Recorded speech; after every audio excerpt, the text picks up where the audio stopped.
ကျုပ် be a problem creator be a problem solver တင်ကပြဿနာတစ်ခုဖြစ်လာတိုင်းဘသူကြောင့်လဲဘာလို့ငါကြောင့်မှဖြစ်ရတာလဲဆိုပြီးတရားခံလိုက်ရှာနေတဲ့သူမျိုးလားဒါကပုံမှန်ပါပဲ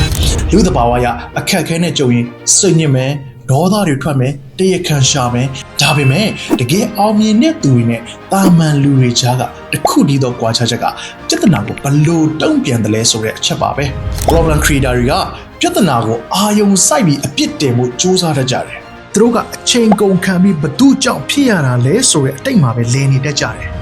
ဒါပေမဲ့ problem solver တွေကတော့အခြေအနေကိုချက်ချင်းလက်ခံလိုက်ပြီးအခုငါဘာဆက်လုပ်ရမလဲဆိုတဲ့ solution ကိုရှာတတ်ကြပါတယ်။ဒါဆိုရင်ကျွန်တော်တို့တွေပြဿနာတွေဖန်တီးသူကနေအဖြေရှာပေးသူဖြစ်အောင်ပြောင်းလဲကြဖို့ဒီအချက်၃ချက်ကိုဆောင်ရွက်ကြည့်အောင်ဗျ။နံပါတ်1စိတ်ထားကိုပြောင်းပါ။နံပါတ်2အပြစ်တင်တာရပ်ပြီးစတင်ပြင်ဆင်ပါ။နံပါတ်3ပြဿနာကြီးပဲမဟုတ်ပဲအဖြေပါယူဆောင်သွားပါ။မိတ်ဆွေပြဿနာဆိုတာဘဝရဲ့အစိတ်ပိုင်းတစ်ခုပါဒါကိုရှောင်လွဲလို့မရပါပဲသင်ဘလို့တုံ့ပြန်မလဲဆိုတာကတော့သင်ရဲ့ရွေးချယ်မှုပါပဲ